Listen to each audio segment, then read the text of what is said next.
Assalamualaikum warahmatullahi wabarakatuh. Perkenalkan, nama saya Rizky Sanal Bukhari, NPM 2408260070. Saya akan menjelaskan tentang replikasi DNA. Jadi, replikasi DNA adalah proses duplikasi molekul DNA yang terjadi sebelum pembelahan sel. Hal ini memastikan bahwa setiap sel anak yang terbentuk akan memiliki salinan lengkap dari informasi genetik yang terkandung dalam DNA induk. Proses replikasi DNA yang tepat sangat penting untuk pemeliharaan stabilitas genom. Gangguan dalam replikasi DNA yang menyebabkan mutasi yang berpotensi menjadi sumber kelainan genetik atau kanker. Oleh karena itu, memahami mekanisme replikasi sangat penting dalam konteks kedokteran. Adapun struktur dan fungsi DNA adalah molekul yang menyimpan informasi genetik dalam bentuk kode genetik.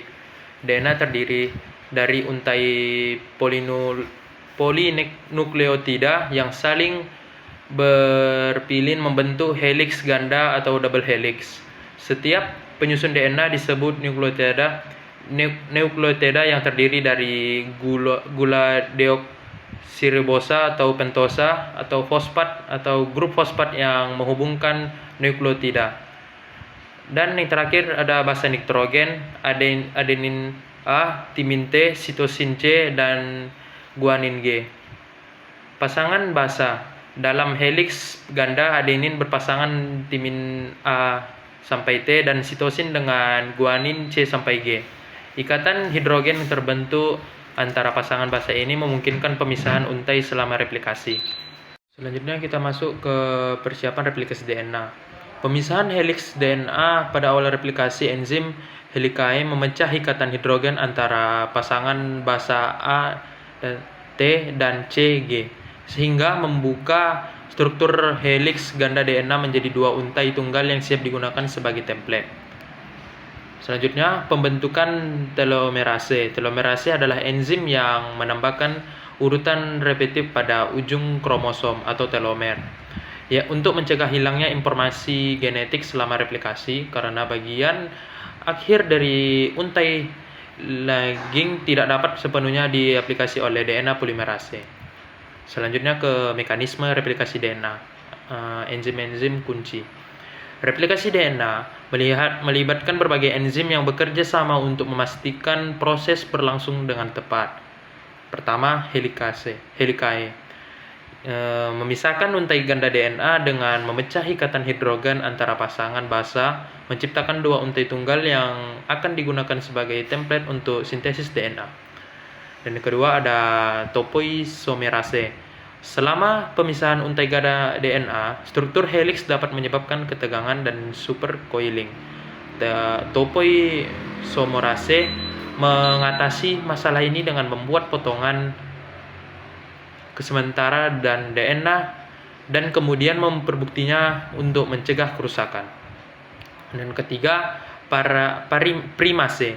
Enzim ini mensintesis primer RNA yang diperlukan untuk memulai proses sintesis DNA. Primer RNA menyediakan ujung T3OH yang diperlukan oleh DNA polimerase untuk menambahkan nukleotida DNA baru. Keempat, DNA polimerase. DNA polimerase 3. Memfasilitasi sintesis utama pada untai leading, bekerja secara kontinu dalam arah 5-3. DNA polimerase 1 menghapus primer RNA dan menggantinya dengan nukleotida DNA. 5. Ligase DNA. Setelah fragmen Okazaki disintesis pada untai lagging, lipase DNA menghubungkan fragmen-fragmen tersebut dengan ikatan fosfodiester untuk membentuk untai kontinu. Selanjutnya kita masuk ke proses replikasi atau detail mekanisme. Pertama, pembukaan replikasi. Proses ini dimulai dengan pengikatan helikase pada titik asal replikasi atau origin yang membuka heliks ganda menjadi dua untai tunggal. Dan yang kedua, sintesis primer. Primer RNA disintesis oleh primase untuk menyediakan titik awal bagi DNA polimerase. Dan yang ketiga ada elongasi, di mana untai leading Sintesis DNA berlangsung secara kontinu karena DNA polimerase 3 dapat bekerja sepanjang untai dalam satu arah 5-3. Dan untai lagging pada sintesis DNA terputus-putus dan membentuk fragmen-fragmen pendek yang disebut fragmen Okazaki. Fragmen ini kemudian disambung oleh ligase. Dan yang keempat ada terminasi. Proses replikasi berakhir ketika seluruh segmen DNA telah disalin pada telomer. Enzim telomerase juga berperan dalam menjaga stabilitas genom.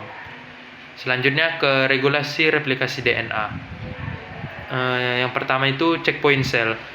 Sel memiliki sistem pengawasan atau checkpoint yang memastikan bahwa replikasi terjadi pada waktu yang tepat dan tanpa kesalahan. Proses ini sangat penting untuk mencegah kegagalan dalam replikasi yang mengarah pada pembentukan sel kanker. Dan yang kedua, pemeriksaan kesalahan atau proofreading. Jadi, DNA polimerase memiliki kemampuan untuk mendeteksi dan memperbaiki kesalahan yang terjadi selama sintesis. Aktivitas 3-5 exonuclease memungkinkan enzim ini mengoreksi basa yang tidak cocok dengan template. Dan yang terakhir, protein regulasi. Protein seperti CDCA6, CDT1, dan ORC atau Origin Recognition Complex mengatur dan memulai replikasi DNA hanya sekali per siklus sel dan menjaga kestabilan genom. Dan yang terakhir, gangguan dalam replikasi DNA. Contohnya itu seperti kanker.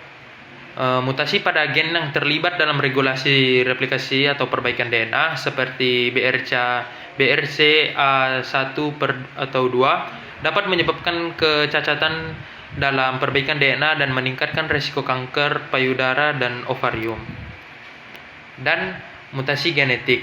Proses replikasi yang tidak sempurna atau kesalahan dalam pemeriksaan kesalahan atau proofreading dapat menyebabkan perubahan permanen urutan basa yang dikenal sebagai mutasi.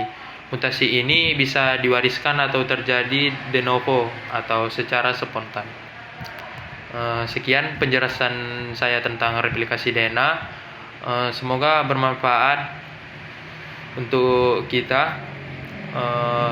Billahi taufiq wal hidayah. Assalamualaikum warahmatullahi wabarakatuh.